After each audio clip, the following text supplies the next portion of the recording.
사도행전 10장 42절로 48절까지 보겠습니다.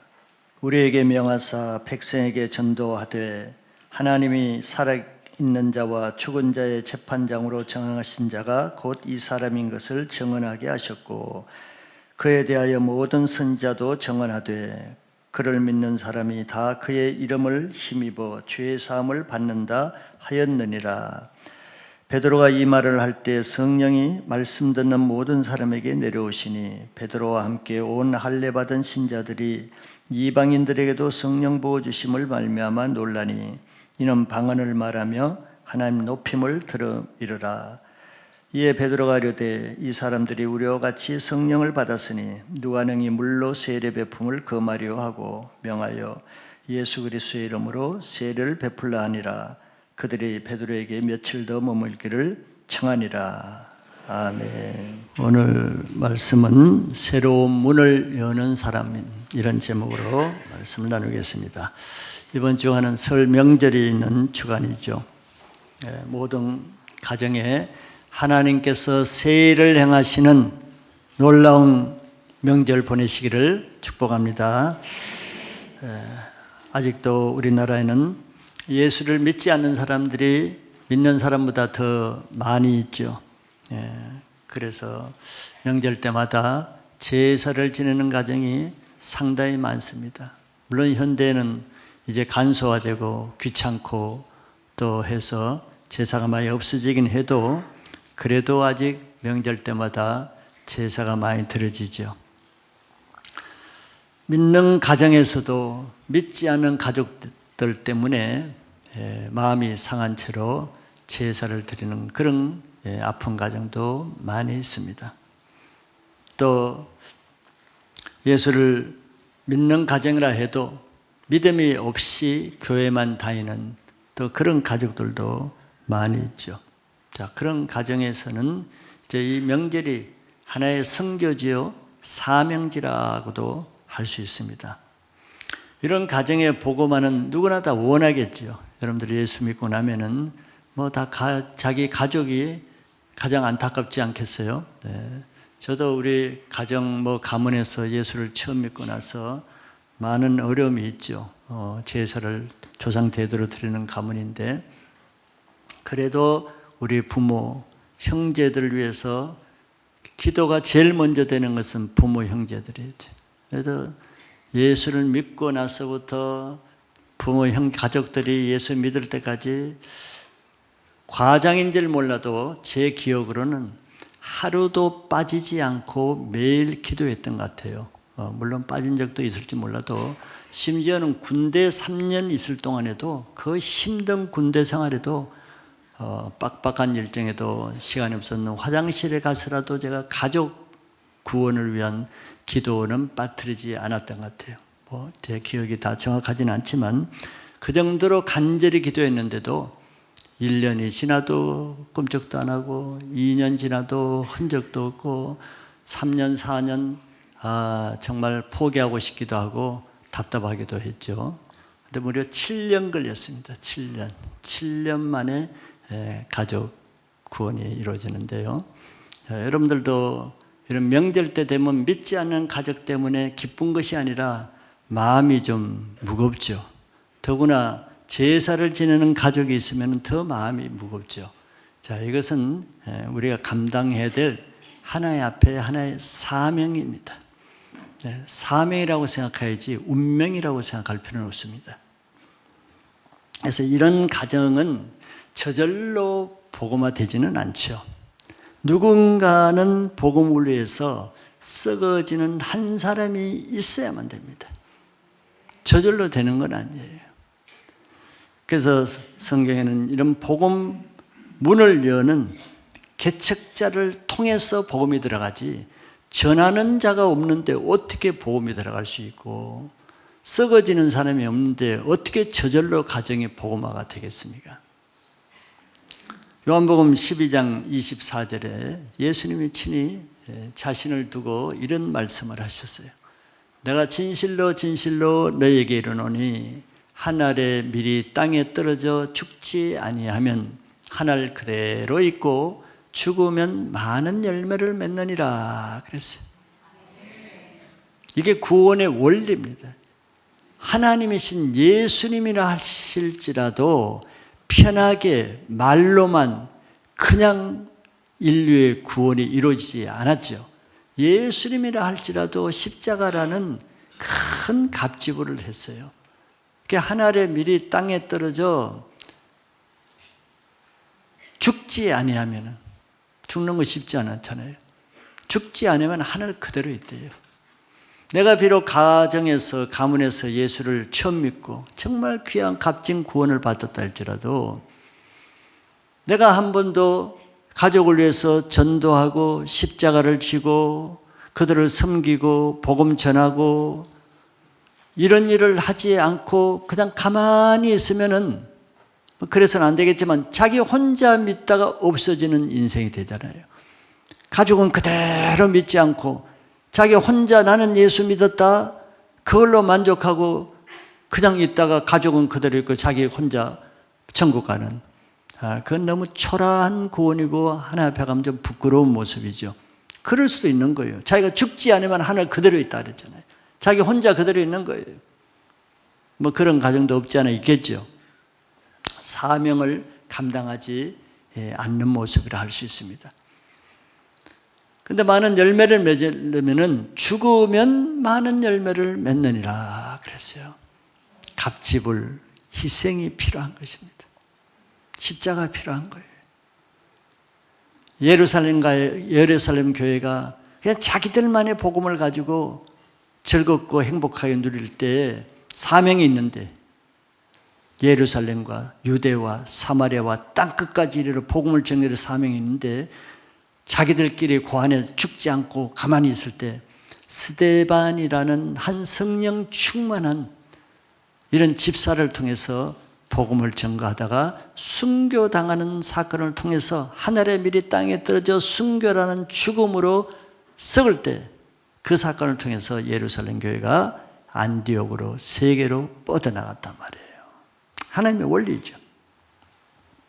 아무도 자기 가정을 위해서 죽지 않으려고 하면은 가정은 변하지 않습니다.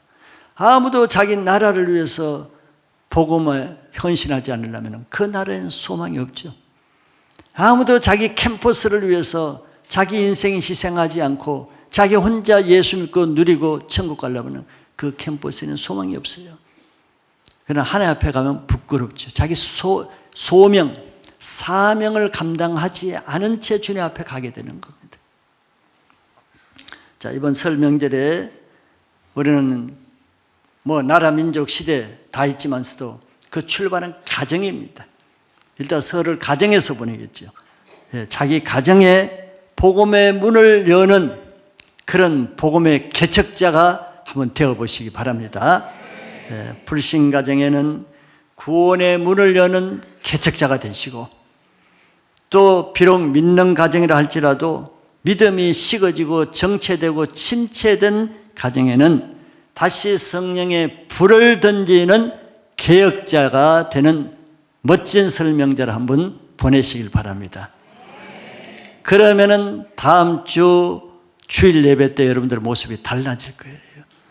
근데 그러지 않고 많은 명절 기간 지난 그 다음 주일은 그렇게 기쁘지가 않아요. 얼굴들이 다 좀 그래요. 완전히 다 불신 문화에 다 잡혔다가 오는 거예요. 불 꺼진 모습으로 온단 말이에요. 다음 주에는 크멘시 데이가 시작되기 때문에 다 불 켜진 얼굴로 오시길 바랍니다. 자, 오늘 말씀을 순서대로 한번 봅니다. 크게는 두 가지를 보는 거예요. 하나님이 베드로를 통해서 이방의 문을 여는 사건, 두 번째는 고넬료를 통해서 자기 가정의 복음의 문을 여는 사건, 두 가지를 간단하게 보겠습니다. 먼저 첫째는 베드로의 새로운 사역의 문을 여는 것을 봅니다. 베드로는 사도였죠. 수제자였습니다. 그리고 마지막 예수님이 부활하시기 전에 감난산에서 마지막 메시지를 들었죠. 마지막 메시지가 어떤 내용이냐 하면 사도행전 1장 8절에 보면은 너희가 성령을 받으면은 너희가 권능을 받고 예루살렘과 유대와 사마리아와 그다음 어디죠? 땅 끝까지 이르러 내 증인이 되리라 그랬단 말이에요. 그런 말씀을 사도들이 받고 베드로도 받았어요. 자, 땅 끝이 어디예요? 땅 끝이 무엇을 말합니까? 뭐 예루살렘, 유대, 사마리아는 알겠죠. 땅 끝은 다른 말로 하면 이방인을 말하는 거예요. 땅 끝은. 땅 끝에 유대인이 있는 게 아닙니다. 땅 끝에는 이방인이 있는 거예요. 그래서 예수님은 마지막 제자들에게 이방인에게까지 너희들은 증인이 되고 복음을 전해야 된다고 말씀을 했는데도 불구하고 다른 사도는 물론 베드로도 자기 스스로 이방인 선교 계획을 꿈꾸거나 생각한 적이 없어요. 신기하죠. 우리도 마찬가지예요. 말씀을 아무래도 말씀을 못 깨닫는 데는 한계가 있는 거예요. 그런데 이 베드로는 하나님 앞에 유대인의 관습대로 하루 3번 기도에 아주 정성껏 기도에 헌신한 사람, 기도하는 사람이에요. 모든 사람들은 다 기도의 돌파가 일어난 사람은 자기 인생의 돌파가 일어나고 신앙의 돌파가 일어난 역사는 다 공통적입니다. 기도를 통해서 하나님이 일하시는 거예요. 근데 베드로도 기도를 통해서 하나님이 일하셨죠. 여러분 큐티 앞에서 쭉 앞에 10장 내용은 여러분들이 아실 거예요. 자, 그렇게 지붕에 올라가서 정오에 베드로가 기도할 때 사건이 일어나죠. 갑자기 환상 중에 하늘로부터 4개 달린 보자기가 내려오는데 그 안에 4발 가진 짐승들이 담겨 있었어요. 그러면서 하나님의 음성이 들렸어요. 이것을 잡아먹으라 그랬습니다. 베드로가 깜짝 놀라가지고 나는 지금까지 이런 부정한 동물 잡아먹은 적이 없습니다. 그 동물들은 율법에 먹지 말라고 하는 그런 부정한 동물들만 있었죠. 그래서 베드로는 자기는 성실한 유대인으로서 신앙을 지키는데 율법을 깨트리는, 율법을 어기는 이런 일을 할 수 없다고 거절했어요. 그때 보자기가 내려왔다가 또 거절하니까 내려왔다가 3번째 아주 올라가 버렸어요. 그것이 무슨 뜻인지 베드로는 잘 몰랐지만 그것이 바로 이방인을 뜻하는 거예요. 부정한. 유대인들은 이방인을 부정한 사람들로 여겼거든요. 그래서 이방인들과는 접촉도 하지 말고 만나지도 말고 더구나 그 집에 들어가면 큰일 납니다. 그러니 베드로가 이런 유대인의 이 아주 속속들이 유대인의 사고방식을 가진 베드로가 이방인 선교 계획을 갖는 것은 쉽지 않죠.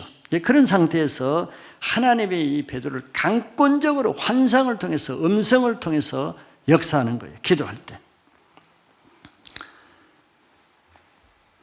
그래서 이 땅 끝까지 이르러 증인이 되리라가 하는 이 말씀을 분명히 베드로가 받았지만서도 베드로 자신으로서는 그걸 깨닫지도 못하고 행할 엄두를 못 낼 때 기도할 때 하나님이 강권적으로 환상으로 그냥 몰아붙여서 하게 하시는 거예요. 스데반이 순교를 통해서 이방인 선교가 나가듯이 같은 방법으로 하셨습니다. 그래서 하나님은 기도하는 베드로를 통해서 뭘 하십니까? 세일을 행하시죠. 한 번도 유대인이 이방인 전도에 나서지 않는 한 전력이 없는 전통이 없는 세일을 행하시는데 우리는 세일이라고 하면은 그냥 내가 만들어서 엉뚱한 세일을 한다고 생각하죠. 딴 사람이 하지 않는 그 일을 하는 것이 세일이라고 생각하죠. 사람이 아주 기발한 아이디어를 가지고 하는 세일을 하는 사람이 개척자요 계획자로 생각하죠. 물론 그것도 뭐 아주 틀린 말은 아니겠죠. 그러나 성경이나 우리가 말하는 신앙적으로 새로운 일, 개척하는 일, 개혁하는 일에 세일이라는 것은 사실은 세일이라기보다도 이미 수백 년 전 또 오래전에 하나님이 이미 성경 말씀에 약속하신 그 말씀을 이루는 것이 세일입니다. 이해가 되시죠? 그러니까 베드로가 이방인 선교 이제 앞으로 고넬료를 전도하러 가는 것이 전혀 세일이 아니란 말이에요. 자기가 만들어서 하는 세일이 아니라 이미 구약에도 하나님이 장차 이방인들도 유대인들 이스라엘로 돌아오겠다는 이방인 선교를 약속한 말씀이 있고, 최근래에는 예수님의 사도행전 1장 8절에서 이방인, 땅끝에 있는 이방인들에게도 증인이 되어라는 말씀이 있는데, 이 말씀을 이루는 것이 세일이에요. 그러니까 개혁자는 남들이 말씀을 깨닫지도 못하고 이루지도 못하는 그 말씀을 이루는 자가 개척자요, 개혁자란 말이에요. 그러니까 개척자들은 놀라운 일을 하는 겁니다. 그래서 이 세상에 가장 새로운 일, 가장 창의적인 일, 가장 놀라운 일을 하는 사람이 누구겠어요? 아이디어가 풍부한 사람이겠어요? 생각이 엉뚱한 생각을 많이 하는 사람이겠어요? 그게 아니죠. 그거는 뭐 예술가들이나 세상에서는 그렇게 말하겠지만 하나님 앞에서는 가장 사람이 할 수 없는, 사람이 생각할 수 없는, 사람이 감히 도전할 수 없는 그런 일을 하는 사람은 누구겠어요? 누구라고 생각돼요? 하나님 말씀에 순종하는 사람입니다. 하나님 말씀에 순종하는 사람이 가장 과감한 사람이고, 가장 대담한 사람이고, 가장 도전적인 사람이에요. 그런데 이 세상에 하나님 말씀처럼 창의적인, 창조적인, 기발한 말씀이 있어요? 사람은 고안할 수가 없어요. 그래서 하나님 말씀에 순종하는 사람이 생각할 수 없는 세계를 열어가는 새로운 개혁자가 되는데, 자, 하나님 말씀을 보세요. 그런데 말씀을 보세요. 하나님 말씀은 믿음이 없이는 할 수 없는 그런 말씀만 있습니다. 하나님의 말씀이죠. 내가 광야에 길을 내리라. 광야에는 길을 낼 수가 없는 거예요. 그런데 하나님의 말씀은 내가 새 일을 하는데 광야에 길을 낼 것이라 그랬어요. 이거는 사람으로서는 생각할 수 없는 겁니다. 그리고 사막에 어떻게 강이 나요? 사막에 비가 오면 사막에 모래속으로 다 파들어가는데, 근데 하나님은 내가 사막에 강을 내리라 그랬어요. 이거보다 더 창의적이고 개혁적이고 이거보다 더 개척적인 일이 어디 있겠어요? 그래서 개혁적인 새로운 일을 하는 사람은 그 하나님의 말씀을 믿음으로 순종할 수 있는 사람을 통해서 하나님은 그 말씀이 이루어지는 일을 하는 거예요. 반면에 믿음이 없고 하나님의 말씀에 순종하지 못하는 사람들은 새로운 것에 도전하는 것을 두려워하죠. 새로운 것을 밀어냅니다. 부담스러우니까. 그러면 그 사람은 전통적인 것에 매인 삶이 되죠. 그래서 묵은 것을 먹는 안주하는 삶을 삽니다. 그래서 뜨겁지도 차갑지도 않는 미지근한 신앙이 되는 거예요. 아무 새로운 일이 없죠. 아무 새로운 일에 도전할 생각을 안 하니까 새로운 일이 없는 거예요. 왜? 새로운 일은 말씀에 순종함으로만 새로운 일이 있는데, 그것은 말씀에 순종할 때 하나님이 그 사람을 통해서 말씀을 이루는 일을 하시기 때문이에요. 근데 말씀에 순종하지 않으면 하나님이 그 사람에게 할 일이 없어요. 그냥 그 사람에게 아무것도 안 일어나. 무사해서 좋긴 하겠죠. 다 무사하길 바라죠. 어디 여행 가면 무사히 다녀오시기를 바라고, 그걸 신앙에도 내 신앙 무사하게 신앙할 수 있도록, 오늘 예배 무사하게 예배 드릴 수 있도록, 그러면 아무것도 안 일어나게 바라는 신앙이죠. 그는 무사한 것은 아무것도 하기 싫다는 겁니다. 유대인인 베드로가 이방인의 문을 여는 이런 개척자가 된 것은 그의 마음이 담대하기 때문에, 성격이 담대하기 때문이 아니라 기도를 통해서 받은 성령의 음성에 순종했기 때문에 그가 그런 일을 할 수가 있었어요. 그래서 하나님 말씀에 순종하는 사람을 통해서 하나님은 바로 그 순종하는 그 말씀을 이루는 자가 되게 하는 거예요. 예수님이 이 땅에 오신 목적을 제가 눈에 설명했죠. 예수님이 이 땅에 오신 목적이 여러 가지가 있는 것 같지만 한 가지입니다. 하나님의 말씀을 이루는 것이 예수님이 이 땅에 오신 목적이에요. 우리도 마찬가지예요. 예수님의 발자취를 따라가는 우리도 여러 가지 다른 방법은 달라도 이 세상에 태어나서 주님께 갈 때까지 우리의 사명은 하나님의 말씀을 이루는 자로 사는 거예요. 그 말씀을 이루려면 어떻게 살아야 돼? 나에게 선포되어지고 나에게 주시는 말씀에 순종함으로 하나님이 나로 하여금 그 말씀을 이루게 하시는 그런 삶이 하나님을 따라가는 신앙입니다.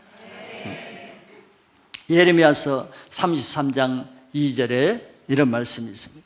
이 일을 행하시는 여호와. 너무 멋있죠? 이 일을 행하시는 분은 하나님이에요. 사람이 일을 할 수가 없어요. 그리고 그것을 만들며 성취하시는 여호와. 그 일을 누가 만드냐면, 그 일이 어디서 났냐면, 이 일을 만드시는 분은 하나님이에요. 그리고 그것을 성취하시는 분도 하나님이에요. 그 이름을 여호와라 하는 이가 이같이 이르시도다. 이제 부르짖으라고 말하는 거죠. 그래서 하나님은 이 일을 처음부터 작정하시고 만드시는 분이 하나님이시기 때문에 그걸 이루시는 분도 하나님인데, 누구를 통해서?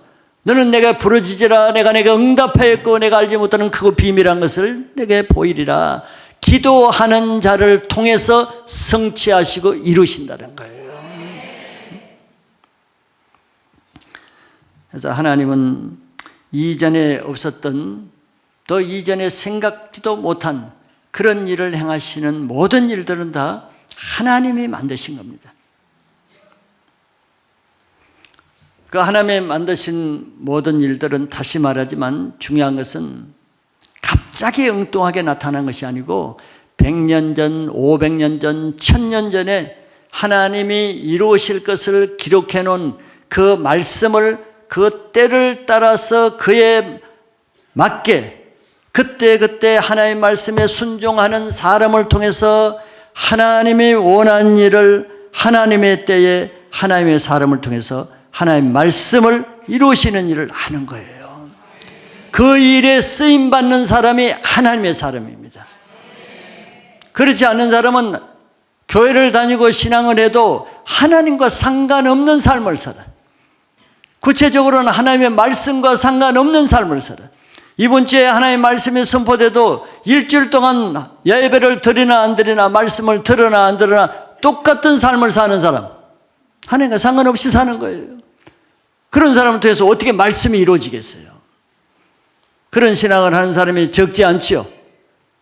예배 드리는 것과 안 드리는 것 무슨 차이가 있겠어요? 오늘 이 말씀을 듣는 것과 안 듣는 것이 무슨 차이가 있겠어요? 말씀과 상관없이 살아가는데 무슨 차이가 있겠냐고. 그 사람을 통해서 아무 말씀이 이루어지지 않는데. 그래서 베드로와 같이 기도를 해야 되는 거예요. 기도하면서 성령이 주시는 음성을 듣고 순종할 때 이제 이전에 있지 않은 새로운 차원의 문을 여는 역할을 하는 사람이 개척자인데, 베드로가 이전까지는 아무도 이방인의 문을 연 적이 없는데 베드로가 기도하고 말씀에 순종해서 나아갈 때 하나님은 이방인의 문을 여는 개척자로 하나님이 쓰시는 거예요. 왜? 말씀대로 하니까. 말씀을 들어도 말씀대로 안 하는 사람을 위해서 아무것도 할 수가 없는 거예요. 이번 주 들은 말씀이 이번 주에 특별히 명절에 말씀을 이루는 신앙이 여러분들에게 임하시길 바랍니다. 그래서 베드로는 성령의 음성에 순종해서 이방인인, 또 로마 군인이에요. 로마는 어떤 나라입니까? 지금 이스라엘을 식민지로 지배하고 핍박하고 억압하는 그런 나라가 로마인데, 이 고넬료는 그런 로마의 군인 장교 백부장이란 말이에요. 상식적으로는 유대인들이 볼 때는 베드로가 로마 장교집 이방인의 집에 들어간다는 것은 그거는 있을 수 없는 일이에요. 큰 문제가 되는 일이에요. 그럼 내가 전통에 매이고 그냥 상식을 따라 살고 나의 생각대로 살면 베드로가 가는 게 쉽지 않겠죠. 대부분 사람의 새로운 문을 못 여는 것은 이 전통에 매이기 때문에 그래. 뭐 여러분들이나 나나 마찬가지 않겠어요? 꺼려지죠. 두려운 거예요. 그런데 그가 할 수 있었던 것은 성령의 음성을 들은 겁니다. 기도를 통해서 말씀을 들은 것이 있어요. 그냥 내 생각이라면 갈 수가 없지. 안 가야지요. 그런데 성령의 음성이 들었어. 그 성령의 음성이 있었기 때문에 순종하기가 쉬운 것이죠. 그래서 기도를 통해서 말씀을 받아야 됩니다. 오늘 말씀을 받고 새로운 문을 여는 신앙을 하시길 바랍니다. 그러나 베드로가 기존 전통을 깨트리고 이방인 집에 갈 때는 문제가 되는 거예요. 그래서 예루살렘에 있는 이 할례자들이 이 소식을 듣고 베드로를 비난하고 신란을 했습니다. 뭐 어쩔 수 없는 거예요. 그들은 이해를 못하니까. 항상 하나님의 세계를 가는 자에게는 핍박과 저항이 있게 마련입니다. 그게 무서우면 아무것도 하질 못해요. 믿음이 없는 사람들은 이전에 해보지 않는 것에 도전하는 것을 두려워하죠. 자기가 두려워하기 때문에 남들이 그런 일을 할 때 비난하고 배척하고 그것을 핍박합니다. 예수님이 이 땅에 오셔서 새로운 말씀을 전할 때도 똑같았어요. 종교인들은 그것을 비난했습니다. 새로운 말씀인데도 불구하고 기존 율법을 거스리고 율법을 무너뜨린다고 비난하면서 예수님을 핍박해서 십자가에 죽이는 일을 했죠. 하나님의 새로운 일은 다시 말하지만 새로운 것이 아닌데, 베드로가 지금 엉뚱한 자기 일을 하는 것이 아닌데 하나님의 말씀을 이루어가는 것인데, 지금 예수님이 하신 말씀을 이루어가시는 중요한 일을 하는데도 불구하고 그것을 비난하는 사람은 하나님의 말씀을 깨닫지 못하는 거예요. 그것이 이방인 선교의 문을 여시려고 하는 하나님의 말씀이 베드로를 통해서 이루어진다는 것을 깨달았다면 베드로를 칭찬하고 격려하고 후원하고 기도했겠죠. 와, 남들이 못하는 저희를, 하나님의 약속의 말씀이 있어도 우리는 감히 이방인 집에 들어갈 엄두를 못 댔는데 예수님이 우리에게 땅끝까지 이르러 복음을 전하려 했지만 그 말씀이 있음에도 불구하고 우리는 도저히 두려워서 엄두를 못 댔는데, 베드로는 저런 일을 하는 용감한 사람이라고 칭찬을 해야 될 텐데 베드로가 하는 일이 말씀을 이루는 일이라기보다도 유대인의 율법을 어기는 일로 보았기 때문에 핍박을 한단 말이에요. 교회사적으로도 똑같습니다. 교회사에 2000년 동안 많은 개혁자들이 있죠. 여러분들 아는 사람도 많이 있죠. 뭐 루터만 개혁자가 아니고 존 이클립이라든지 존 후스라든지, 이 클럽은 성경 번역을 했다가도 번역을 했다는 죄로 화형을 했어요. 근데 지금은 얼마나 많이 성경을 번역해요. 근데 개혁자들은 다 이런 순환을 받으면서 이단시 받으면서 처형을 당하고 순교를 당하는 일을 동일하게 그런 길을 걸어가는 겁니다. 선지자들도 다 그런 길을 걸어갔죠. 이전에 없었던 일에 대해서 사람들은 마음이 안 열리는 거예요. 잘못됐다고 생각하는 거예요.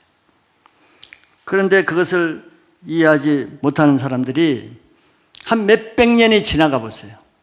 지나가 보면은 그것이 증명이 될 때는 이제 그 후대 사람들은 그 개혁가들을 성인으로 추앙하고 영웅으로 추앙하는 시대착오적인 뒷북을 치는 겁니다.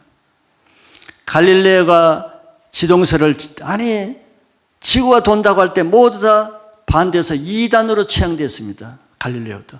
그런데 몇십 년이 지난 다음에 그것이 맞다고 할 때는 과학자들이 갈릴레오를 높이죠. 그러니까 그 시대에는 하나님의 말씀을 받고 따라가는 사람을 따라가지 못하는 거예요. 그 지혜가. 그러므로 하나님의 새로운 일을 하는 사람은 한 알의 밀알로 죽어야 된다고 예수님 말씀하신 게 그거예요. 예수님이 하신 것을 그 시대의 사람들은 아무도 몰랐잖아요. 그리스도인 줄 몰랐잖아요. 그러니까 죽어야 되는 거예요. 죽고 나서 부활한 다음에야 그것이 증명이 되는 거죠. 그래서 어느 시대나 하나님의 말씀에 순종하는 사람을 통해서 시대가 개혁되고 바뀌고, 그 사회가 바뀌고 그 캠퍼스와 가정이 바뀌는 것은 한 사람을 통해서 바뀝니다. 한 사람을 통해서. 그런데 반대로 말하면 그 많은 사람 중에 그 믿는 사람이 수백만 돼도 한 사람이 없으면 그 시대가 안 바뀌어요. 한 사람이 없으면 적게는 자기 가정이 바뀌지 않습니다. 하나님은 한 사람을 통해서 일하시. 아브라함 한 사람을 통해서, 모세 한 사람을 통해서, 여호수아 한 사람을 통해서 한 사람이면 족한 거예요. 그런데 시대가 변하지 않는 것은 그 한 사람이 없는 거예요. 많은 사람이 없는 게 문제가 아닙니다. 한 사람이 없는 거예요. 썩어져 미랄로 죽을 수 있는 한 사람. 그 사람이 누구냐? 기도하면서 하나님의 말씀을 받고 순종할 수 있는 그 한 사람인데, 나 여러분들이 그런 사람이 되시기 바랍니다. 가정의 복음의 문을 여는 것도 마찬가지예요. 나라뿐만 아니라 가정도, 불신 가정에 처음 믿는 사람들은 얼마나 많은 핍박 저항이 있어요. 여러분들 중에도 가정에서 처음 믿으신 분들 많은 핍박이 있죠. 남편이 믿지 않는 아내는 그 남편의 핍박이 있고, 시부모님이 믿지 않는 사람들은 그 시부모님의 핍박이 있고, 많은 핍박, 그건 당연한 것입니다. 네. 세상이 우리를 미워하는 것이 아니고 우리 안에 있는 예수님을 미워하기 때문에 그렇다고 했죠. 그러나 그 불신 가정에 그 한 사람을 보내신 분은 누구겠어요? 하나님이 보내신 겁니다. 그 모든 사람이 다 다른 신을 믿는데 그 한 사람을 뺐다는 것은 하나님이 아니시면 할 수가 없고, 하나님이 그 사람을 정말 사랑하셨기 때문에 한 사람을 먼저 믿게 한 거 아니에요. 특별한 은혜를 받았잖아요. 딴 가족은 아직도 안 믿는데, 그러면 그 특별한 은혜를 받았으면 그 은혜에 합당한 사명을 감당해야 되는데, 그것이 가족 구원을 위해서 자기가 썩는 미랄, 그 가정의 구원의 문을 여는 개척자의 삶을 사는 것입니다. 그게 자기에게 주시는 하나님의 사명이에요. 베드로는 성령의 음성에 순종해서 담대하게 이방인 고넬료 집에 들어갔습니다. 한 50km 되는 욥바에서 가이사라까지 갔죠. 거기서 베드로는 담대하게 하나님의 복음을 전했습니다. 오늘 본문에 나온 복음은 먼저 하나님께서 예수님을 살아있는 자와 죽은 자의 재판장으로 세우신 분이라고 증거했습니다. 우리는 다 이 땅에서 사는 동안에 좋은 일을 하든 나쁜 일을 하든 다 하나님 앞에 기록됩니다. 내가 말하는 것, 생각하는 것, 행동하는 것 다 하나님의 행위록에 다 기록됩니다. 나중에 그것을 따라서 우리는 다 심판을 받는 거예요. 지금 대충 사는 사람, 주님 앞에 헌신하는 사람 다 행한 대로 기록이 되는데, 하나님 앞에 심판, 재판을 받게 되는데, 그때 재판장이 누구냐? 오늘 베드로가 누구라고 말씀합니까? 예수님을 그때 재판장으로 세우신다는 거예요. 예수님이 우리 생사를 좌우하는 재판장이 돼. 그리고 그럼에도 불구하고 예수님은 그 심판 때 지옥 심판을 면하고 구원받게 하는 방법은 모든 선지자들이, 성경에 나와 있죠. 43절에 보면은 그에 대하여 모든 선지자도 증언하여 하되 그를 믿는 사람들이 그의 이름을 힘입어 죄사함을 받는다 하였느니라. 핵심적인 복음을 전했습니다. 모두가 다 심판받아야 되지만 예수를 믿는 사람은 유대인이든 이방인이든 그의 이름을 믿으면은 다 죄사함을 받는다는 것을 믿으시길 바랍니다. 우리는 믿지 않는 가정에 이 복음을 전해야 되는 거예요. 베드로가 믿지 않는 이방인 가정에서 핵심적인 복음을 전하는 것은 예수를 믿으면 구원받는다는 것입니다. 예수님이 나중에 죽은 자와 산 자를 심판하는 재판장이 된다는 거예요. 요한복음 1장 12절에 영접하는 자, 곧 그 이름을 믿는 자들에게는 하나님의 자녀가 되는 권세를 주셨으니 그랬어요. 예수님을 영접하고 그 이름을 믿는 자들에게는 하나님의 자녀가 되는 권세를 주셨다는 것을 여러분들 믿으시죠? 믿지 않는 가족에게 필요한 것은 이 복음입니다. 이번 설 명절 때 이 말씀을 증거해서 예수를 믿는 가족이 되시기 바랍니다. 이 고넬료 가정에 모인 사람들은 아마 이런 복음을 처음 들어봤을 거예요. 하나님은 기도하는 베드로를 통해서 땅끝에 있는 이 이방인에게 처음 예수가 구원주고 심판자인 것을 전하는 복음의 문을 여는 개척자로 베드로를 사용하신 거예요.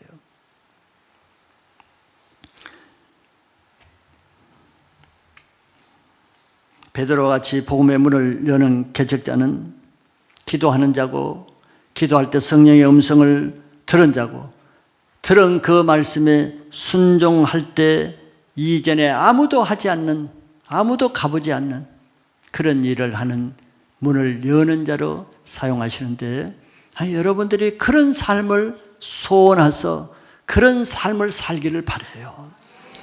그냥 미지근하게 자기 혼자 자기 신앙 하나 가지고 자기 혼자 교회 왔다 갔다 하다가 만족하면서 나는 교회 다니니까 나는 신앙하니까, 그런 신앙이 아니라, 하늘의 미리에 썩지 않고 혼자 그대로 있는 신앙이 아니라 자기 가족이라도 구원하기 위해서 썩어지는 삶을 살고, 자기 캠퍼스를 위해서라도 자기 인생을 한번 들여보고, 더 크게는 자기 민족을 위해서라도 자기 인생 한번 들여보고, 더 나아가서는 아직도 믿지 않는 타국의 다른 나라의 민족을 위해서도 자기 인생을 한번 들여보고자 하는 이런 큰 믿음의 소유자가 되시기 바랍니다. 그러면 자기 문제에 매이지 않게 되는 거예요. 그냥 자기 혼자 살려고 하니까 늘 불평이고 불만이고 짜증나고 안 되면 늘 남 불만하고, 왜? 자기를 위해서 살려고 하면 끝이 없는 겁니다. 그러나 주님과 그의 나라와 남을 위해서 살려고 하면 자기 마음이 넓어지면 자기 문제는 없어지는 거예요. 아브라함도 75세가 되었지만 자기 혼자 그냥 자식 없이 그냥 부부가 살다가 죽는 그런 인생이었는데, 75세가 되어서도 하나님은 그를 끄집어내서 너 지금이라도 본토 친척 아비 집을 한번 떠나봐라. 그럼 내가 창대하게 했고 너 이름을 창대하게 하고 복의 근원이 되게 하겠다. 말씀을 받았죠. 말씀을 받고도 주저앉아 그냥 하란에 있으면 아무 일도 안 일어나지만 75세 노인이라도 말씀이 주어질 때 말씀을 내 말씀으로 받고 떠난 겁니다. 순종할 때 그의 인생이 개척자가 되는 거예요. 민족의 조상이 되는 거예요. 지금까지 복음이 전해지지 않는 가정들에게, 아직도 예수 믿지 않는 가족들이 남아있는 가정에게 명절은 절호의 찬스입니다. 명절에 하면 우리가 다 찾아가야 되잖아요. 부산으로 찾아가고 광주로 찾아가고 대전으로 찾아가고 명절에 다 찾아오잖아요. 자기들이 다 모이는 그 자리에서 베드로와 같이 복음을 전하는, 복음의 문을 여는 개척자의 사명 감당하시기 바랍니다. 두 번째는 고넬료 가정의 복음의 문을 여시는 하나님에 대해서 봅니다. 로마의 백부장인 이 고넬료가 이탈리아에서, 로마에서 예루살렘, 가이사라, 이스라엘로 파견된 자체는 하나님의 은혜입니다. 그가 이스라엘에 파견 안 됐으면 하나님 믿을 기회가 쉽지 않았겠죠. 그런데 이스라엘 파견돼서 그는 아마 이스라엘 민족들로부터 하나님에 대해서 들었을 거예요. 또 예수에 대해서 들었겠죠. 그래서 이방인임에도 불구하고 성경에 보면 그는 자기 온 지방과 함께 하나님을 경외했다 그래요. 그리고 특별하게 그 자신은 기도를 했는데 성경에 보니까 항상 기도했다는 거예요. 항상 기도했다는 게 중요한 겁니다. 항상. 새벽 기도에 항상 기도하는 사람, 밤에 항상 기도하는 사람, 정한 시간에 항상 기도하는 사람, 기도하는 사람에게는 꿈이 있는 거예요. 무슨 꿈? 하나님이 저 사람을 반드시 쓰실 것이라는 기대가 있는 것입니다. 베드로도 기도할 때 하나님만 찾아오셨죠. 고넬도 마찬가지예요. 항상 기도했을 때, 기도의 분량이 찼을 때 하나님이 천사를 보내서 천사가 찾아왔어요. 그래서 천사가 베드로 옆바에 있는 베드로를 초청해서 하나님의 말씀을 들으라는 음성이 주어졌어요. 이것도 쉽지 않는 거예요. 음성을 들었다고 뭐 다 순종합니까? 근데 고넬료는 그 말에 즉시 순종해서 자기 사람을 요바까지 보내가지고 베드로를 청해서 옵니다. 그래서 사람을 보내놓고 그동안에 고넬료는 예배 준비를 하는 거예요. 베드로의 말씀을 듣기 위해서 사모하는 마음이 있죠. 자기 혼자만 듣기는 너무 아까운 거예요. 그래서 가족들을 불러놓고 이것도 아까워서 가까운 친척들로도 다 불러놨어. 그래도 아까워 이 말씀을.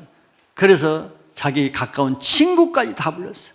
자기 가족, 친척, 친구들을 다 불러서 아주 사모하면서 베드로가 오기를 기다리면서 예배 준비를 했습니다. 베드로가 앞에 있는 그 말씀에 복음을 전했죠. 이들은 사모하는 마음으로 무슨 말씀을 하시는지 기대와 궁금증을 가지고 말씀을 들었어요. 복음을 들었죠. 복음의 문이 열렸어. 복음을 듣는 그 순간, 베드로가 말씀을 전하는 그 순간에 뭐가 일어났다 그랬어요? 성령이 모든 듣는 사람에게 내려오셨다 그랬어요. 말씀을 들을 때 성령이 내려오셨어요. 여러분들이 이렇게 말씀을 들을 때 여러분들 각자에게 성령이 임하시기 바랍니다. 말씀을 들을 때 성령이 내려오셨어요. 왜? 여기 있는 사람들 다 사모했으니까, 말씀을 듣기를 고대했으니까, 특별한 마음으로 베드로의 말씀을 기다렸으니까 성령이 내린 거예요. 그때 베드로와 함께, 베드로가 혼자 온 것이 아니고 요바에서 예수를 믿는 할례받은 유대인 두 사람을 같이 따라왔단 말이에요. 이 사람들이 더 놀란 거예요. 유대인이니까 이 사람은. 유대인 중에도 예수 믿는 사람이 얼마 안 되잖아요. 지금 핍박을 받잖아요. 그리고 유대인 중에 예수를 믿는 사람 중에도 성령을 받은 사람은 더 적단 말이에요. 그런 유대인이, 아니 이 사람은 유대인도 아니고 이방인이잖아요. 이방인이 하나님의 말씀을 듣는데 성령이 임한 것을 보고 그는 완전히 멘붕이 온 거죠. 왜냐하면 자기 상식이 깨어지는 거예요. 지금까지 그가 알고 있는 상식은 복음은 오직 유대인들에게만 임하는 특권이라고 생각했는데, 복음이 이방인들에게 전해질 뿐더러 이방인들이 유대인도 받지 못하는 성령을 받는 것을 눈앞에 목도했잖아요. 그들이 놀란 이유는 자기들 눈앞에서 방언을 했단 말이죠. 방언하는 것을 부인할 수가 없잖아요. 그리고 전부 다 이방인들이 하나님을 찬송했다 그랬어요.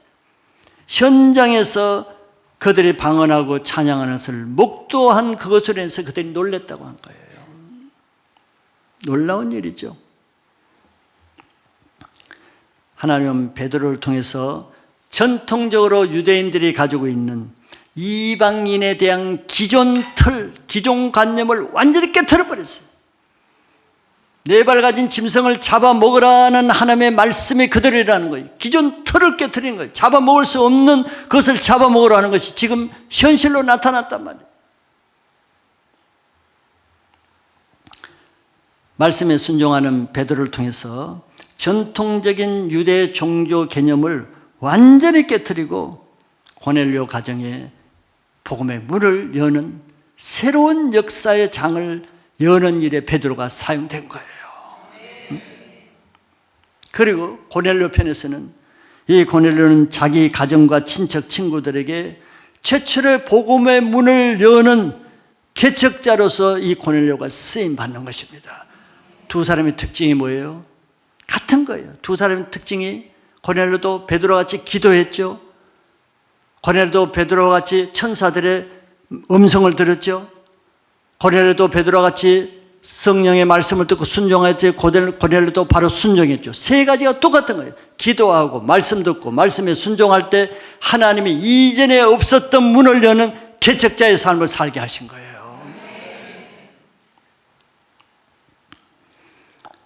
이와 같이 하나님은 누구든지 기도하는 사람을 보십니다. 기도하는 사람을. 기도하는 사람에게는 뭔가 있는 거거든요. 그래서 기도하는 사람에게는 하나님의 말씀을 주시죠. 음성을 주십니다. 그리고 기도하는 사람은 그 음성에 순종할 만한 믿음을 주시는 거예요. 이번 설날에는 각자 가정에 다 이러한 복음의 문을 여는 선구자, 개척자 역할을 하시길 바라요. 내가 잠잠하면 내 가정이 죽어갑니다. 내가 입을 열지 않으면 내 가족들이 죽어가는 거예요. 내가 개척의 문을 열지 않으면 내 가정은 우상의 제단의 밥이 되는 것입니다. 그걸 한번 생각해 보세요. 내 책임이 얼마나 막중한가.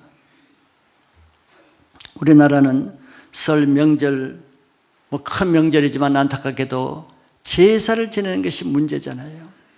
그런데 제사 개념이 무엇인지 아시죠? 제사는 신에게 제사를 드리는 것, 신에게. 그런데 우리나라 제사는 신은 신인데 하나님의 신이 아니고 조상신을 섬기잖아요. 조상신은 귀신입니다. 귀신. 귀신에게 제사를 드린단 말이에요. 그런데 귀신에게 제사 드리는 이런 매뉴얼이 다 똑같아요. 하나님께 드린 것을 다 모방을 한 겁니다. 그런데 대상을 하나님에게서 귀신, 사탄에게로 대상만 바꾼 거죠. 성경에는 이스라엘은 3대 절기 동안에는 예루살렘에 와서 명절을 지내라 그랬죠. 그런데 그때 제사를 지내게 하는 거예요. 그런데 며칠 동안? 7일 동안. 7일 동안 매일 제사를 드리게 합니다. 그러니까 7일 날 일 안 하고 먹고 놀고 재밌게 먹고 이렇게 명절 기분을 내는 거예요. 우리는 지금 설 명절 며칠 지내요? 3일 지내죠. 이건 좀 변질된 거예요. 우리 어릴 때는 설날 있죠. 설날 지내면 보름 있죠. 보름 지면 2월 있죠. 2월 지나면 삼진날 있죠. 삼진날 지나면 단오 있죠. 단오 지나면 칠석 있죠. 칠석 지나면 또 추석이죠. 1년 내내 명절이 많아. 근데 설날, 이제 명절날, 설날 같은 경우는 며칠간 지내요. 여기 옛날 분들 며칠간 설날 지내요. 우린 설날은 일주일 동안 놀았어요. 어려울 때 일주일 동안.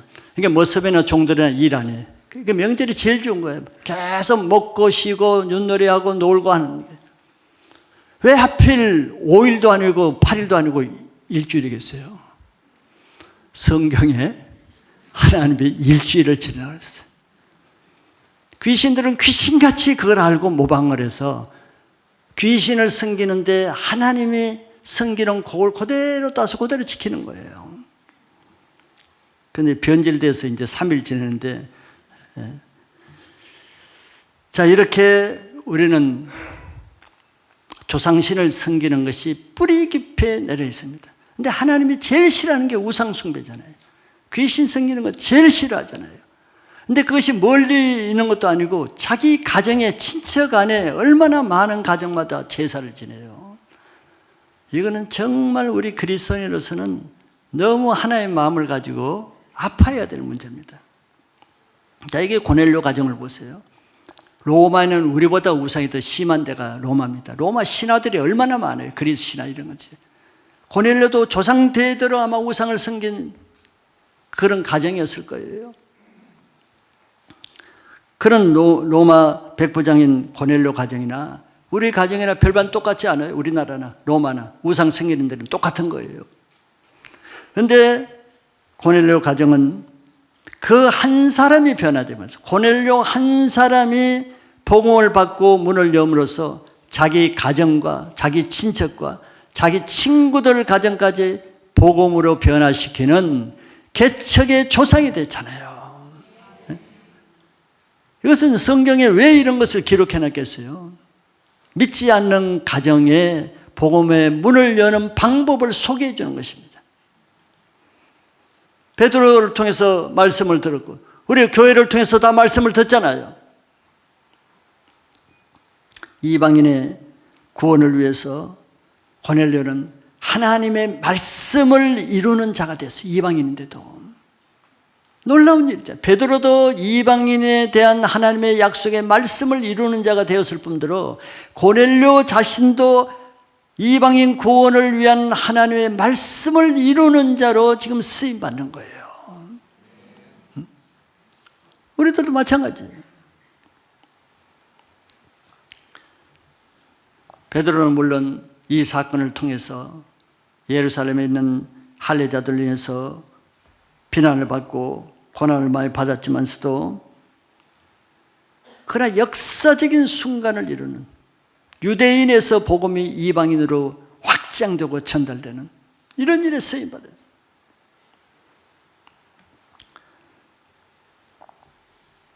베드로를 통해서 이방인 전도를 한다고 이해한 사람은 그 당시에 아무도 없었습니다. 오순절날 성령이 임했을 때도 마찬가지였잖아요. 그때 유대, 이스라엘, 예루살렘에 경건한 유대인들이 전국에서 다 각국에서 모였는데 방언을 하는 거 보고 다 술 취했다고 조롱하고 비난했죠. 그런데 그들이 무엇을 했습니까? 그들이 일어나는 게 뭐예요? 말씀을 이루는 일이 일어났단 말이에요.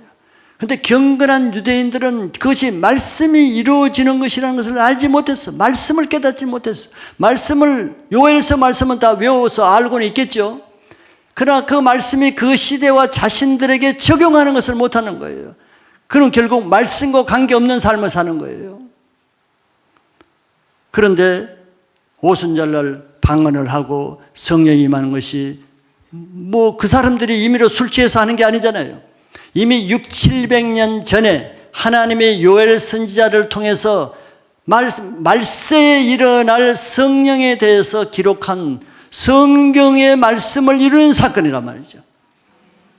그런데 여기 모인 경건한 유대인들이라 했으면서도 말씀이 이루어지는 것을 깨닫지 못하니까 핍박을 하고 조롱하는 거예요. 자, 이런 것입니다. 앞에도 제가 말씀했지만 베드로가 이방인의 집에 들어간 것이 율법을 어기고 모할례자의 집에 들어간 법을 어기는 것, 그것이 아니라 하나님이 멀게는 구약에서 말씀하시는 이방인에 대한 말씀을 이루는 일을 지금 베드로가 하고 있고, 예수님이 마지막 감난산에서 사도행전 1장 8절에 하신 땅끝까지 이르러 내 증인이 되라는 말씀을 이루는 것을 지금 베드로가 위대한 일을 하고 있는데, 그 말씀을 적용하지 못하는 사람들은 베드로를 힐난하고 비난하게 된단 말이에요. 무슨 말이 되겠어요? 우리 자신들 첫째는 말씀을 깨닫지 못하고 말씀을 우리에게 적용하지 못하면 우리도 말씀과 상관없는 삶을 살아.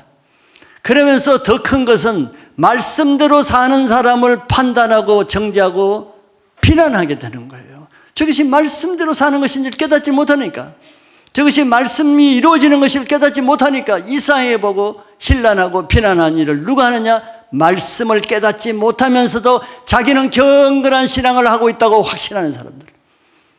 그 사람들이 서기관 바리새인들이잖아요. 그러니까 예수님이 말씀을 전하고 귀신을 쫓아내고 이렇게 할 때도 지금 구약에 예언된 말씀을 이루는 것인데도 말씀을 깨닫지 못하니까 율법을 허무는 자요, 바알세불에 힘을 입은 귀신 들린 자요, 이단자요, 예수님을 그렇게 판단하잖아요. 자기가 말씀과 상관없이 사니까.